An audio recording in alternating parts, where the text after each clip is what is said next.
Fact number 1, क्या आप जानते हैं कि हनी शहद जो होता है वो कभी भी खराब नहीं होता। हजारों साल पुराने इजिप्ट के पिरामिड में भी शहद के बर्तन मिले हैं और इसमें भी हैरानी की बात यह है कि वो शहद आज भी खाने लायक थे। यह ऐसा इसलिए है क्योंकि शहद में पानी बहुत ही कम होता है और ये नेचर में भी एसिडिक होता है, इसलिए इसमें बैक्टीरिया भी जिंदा नहीं रह पाते, इसलिए हजारों साल बाद भी शहद खाने लायक पाए गए हैं।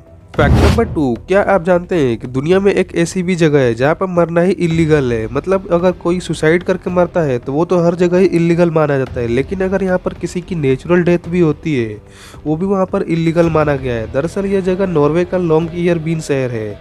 यहाँ पर ऐसा इसलिए है क्योंकि इस जगह पर इतनी ज़्यादा ठंडी पड़ती है कि वहाँ की ज़मीन भी कभी नहीं पिघलती है, और अगर यहाँ पर किसी को दफना दिया जाए तो उसका शरीर कभी सड़ता ही नहीं है और उसके शरीर के पुराने वायरस तक जिंदा रहते हैं।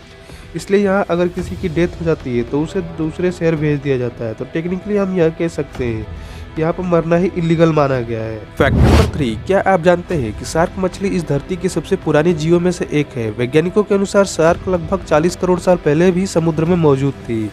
शार्क मछली इस धरती पर मौजूद पेड़ों से भी पुरानी है। 40 करोड़ साल पहले इस धरती पर पेड़ भी नहीं थे, डायनासोर भी नहीं थे, इंसान तो दूर की बात है। वही पेड़ इस धरती पर करीब लगभग 35 करोड़ साल पहले आए थे। इसका मतलब यह है कि शार्क पेड़ों से भी लगभग 5 करोड़ साल पुरानी है। इतने लंबे समय में धरती पर कई बड़े बदलाव आए, जैसे कि उल्कापिंड टकराए, डायनासोर भी विलुप्त हो गए, लेकिन शार्क आज भी जिंदा है। इसलिए शार्क को आज भी लिविंग फॉसिल भी कहा जाता है।